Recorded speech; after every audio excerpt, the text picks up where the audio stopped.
So what about working for free? Is that a big no-no? I think definitely starting out, working for free is one of the best options. I did it for a couple of years because, again, it helped build my portfolio. For an example, I shot a charity 3 years ago, and I actually had a couple come to me that I took their photos in the charity, and they asked me to do their wedding for them. So it really does kind of, you don't see it pay off right away, but down the road, people start to know you as the photographer, or that's just what you do. So they'll come to you more willingly because they've already seen your work and because they've already seen what you do while you're working, right? So that's definitely the big thing, is building your portfolio and building the credibility with the clients that can come in the future. Yeah, and I know for sure it can be kind of difficult if you're trying to value yourself. You need to charge for your work, but starting out, if you don't have a portfolio especially, I think doing free work's good. Yeah. I know I did that for video. When I brought my business to Canada, when I started doing it, I was doing events, so I also got to network with people. So maybe tell us even more about that. Yeah, I think, again, if you're looking for like a niche, like in fact, sometimes I still do free work because I just want to work on the project. Like a lot of times as you become a professional, you forget about what got you into the hobby in the first place. Mm-hmm. So I think having that the experience and the expectation that you'll never work for free, that it's not realistic, because sometimes Mitch will help me out and sometimes I'll help Mitch out. We may not pay each other, but the fact that we know that we're helping and that we're able to assist is the best part, right? And it helps build our portfolio. Again, if I'm doing something that maybe I'm not doing but I want to get into, then yeah, I'll do a free shoot to have that portfolio built around that. Yeah. Definitely your network is your net worth. That's pretty true. Yeah. Like, you need to have good networks. We also want to network with the people you want to work with, right? What I've been figuring out even myself, especially if you're going to get into photography, find somebody who's already doing it, right? Yeah. That's got to pay out, right?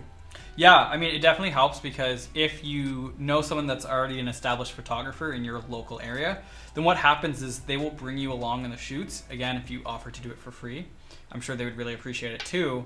And they'll offer to bring you along, and that's when you can start to get the experience and you can see what they're doing, what you might not have thought of, right? So if you're shooting weddings and they have 2 cameras and this and that, and you didn't realize to think about all this stuff, you can really learn from the experience, and it's really great. So if you really want to increase the value, especially if you're going to start out your own business or take photos and try to make money with it, really you don't want to think about the work. You want to think about adding value to other people, right?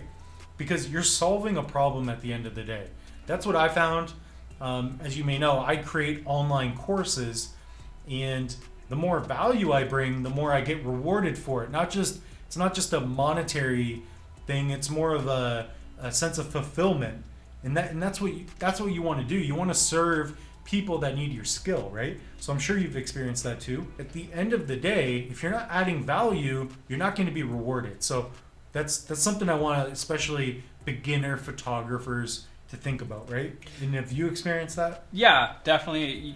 You need to be rewarded. You need to have fulfill and passion. Like, the biggest thing for me is if I'm not passionate about a project, I will not do the best on it, because like you're just not as into it. When you actually love a project, you put everything. You put blood, sweat, tears, whatever it is, you put just 100%, 150% into it. So make sure that whatever you're doing, you're actually enjoying your work, because again, like, this is either your hobby or this may be your job. But either way, if you don't love your job, then why are you trying to run a business, right? Mm-hmm. No, it's true. And we just talked about this today too.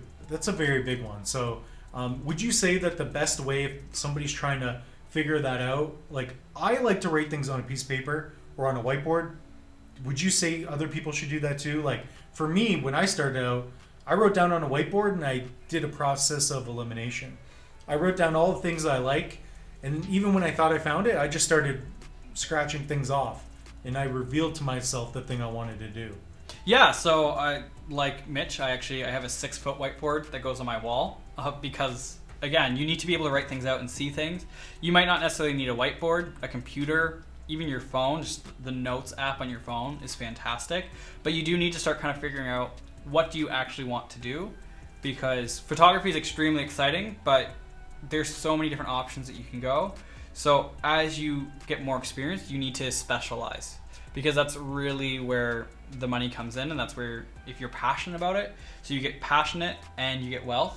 What that means is that if you specialize or you find your own niche or niche, then you can actually start becoming the expert in that category. So for example, what I do is a lot of branding and product photography, and that's my niche that I stick to. So this way I am the expert in that category. Mm-hmm. Now, would you say that that also works in parallel with finding something that doesn't have a lot of competition, or is that completely different? I think it depends. So if you're passionate about something that has a lot of competition, so wedding photography, for example, that's always going to be competitive. But it also means that there's a lot of chances for you to stand out if you do a lot of good work.